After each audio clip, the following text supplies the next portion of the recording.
L'hydrogène, c'est une histoire ancienne. Dès les premiers chocs pétroliers, on a parlé effectivement de produire de l'hydrogène et de convertir d'ailleurs des réseaux gaz à l'hydrogène pour devenir indépendants. La grande différence aujourd'hui, c'est qu'on a basculé, on a changé d'univers. L'objectif désormais, c'est la neutralité carbone. Et il faudra qu'on mette en place tous les moyens pour y arriver. C'est enfin le vrai âge de l'hydrogène qui va démarrer. L'hydrogène, il y a 10 ans, c'était un sujet technique, j'allais dire presque un sujet de savant fou. On voyait bien l'intérêt que ça pouvait avoir, mais ça restait finalement assez théorique. Ce qui a complètement basculé aujourd'hui, c'est que ça devient un sujet très concret, avec des gens qui souhaitent investir, avec des solutions très concrètes pour décarboner l'industrie et les transports, avec un besoin de cet hydrogène pour intégrer les énergies renouvelables. Le gaz est un vecteur de décarbonation dans l'industrie, et notamment les gaz renouvelables vont jouer un rôle. On pense notamment à la production d'acier primaire. L'hydrogène apporte une solution très en rupture pour pouvoir demain produire de l'acier avec beaucoup moins de CO2. Donc c'est une solution, l'hydrogène, effectivement très pertinente dans l'industrie.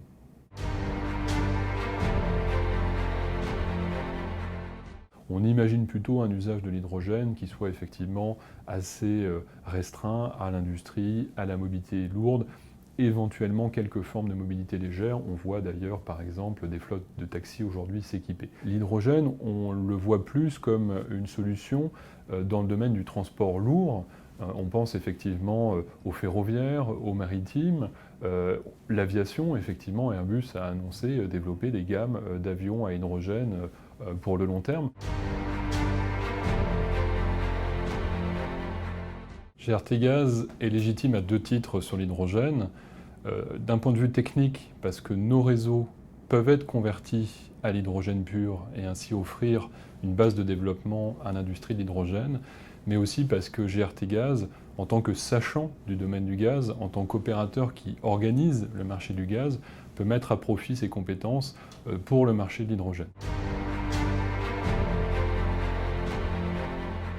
GRT Gaz a un vrai rôle de coordinateur. On a finalement un rôle de tiers de confiance, puisque les différents acteurs porteurs de projets de production, par exemple, sont des acteurs qui sont en concurrence entre eux, et ils ont besoin de GRT Gaz pour pouvoir dialoguer ensemble dans un cadre de confiance.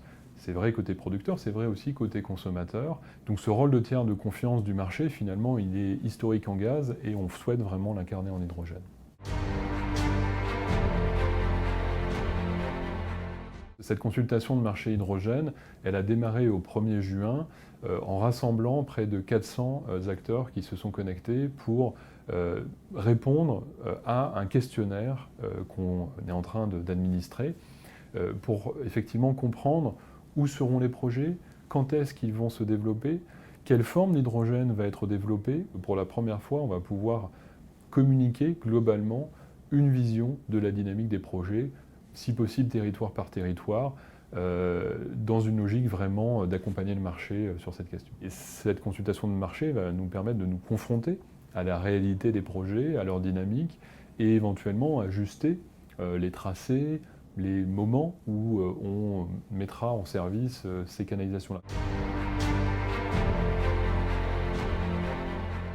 Très concrètement, à 2030, à horizon 2030, nous avons l'ambition d'avoir 700 km de réseau de transport d'hydrogène. Et donc ça va mobiliser très concrètement les collaborateurs de l'entreprise pour pouvoir exploiter ces ouvrages-là. Le regard de GRT Gaz change puisqu'on passe finalement aujourd'hui d'un transporteur de gaz fossile à demain un acteur de la transition énergétique qui peut apporter des solutions très concrètes pour la neutralité carbone. On est vraiment pour nous sur un avenir de GRT Gaz qui est sur 2 jambes. Première jambe, c'est vraiment le réseau gaz et la transformation du réseau gaz avec toutes les technologies qui permettront demain de produire des méthanes renouvelables. La méthanisation, la pyrogasification, la gasification hydrothermale. La deuxième jambe, c'est l'hydrogène. Et les deux vont nous permettre effectivement d'aller vers une décarbonation complète de notre activité au service de nos clients.